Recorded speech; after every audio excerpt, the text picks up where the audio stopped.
এটা খোলা আছে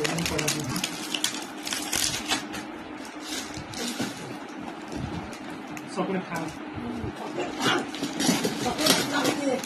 এটা কি কসমেটিকের বক্স চকলেট বক্স মা এটা কি সুন্দর রে এটা কি কি সুন্দর একটা ব্র্যান্ড বাইরেছে ও এদিক দিয়ে তো ইয়ে আছে বক্সটা অনেক সুন্দর না কি গ্রাম আছে উনকিলা পরে তো সুশি করা মনে হয় না কি রে কি খায় হ্যাঁ মিষ্টি লাগবে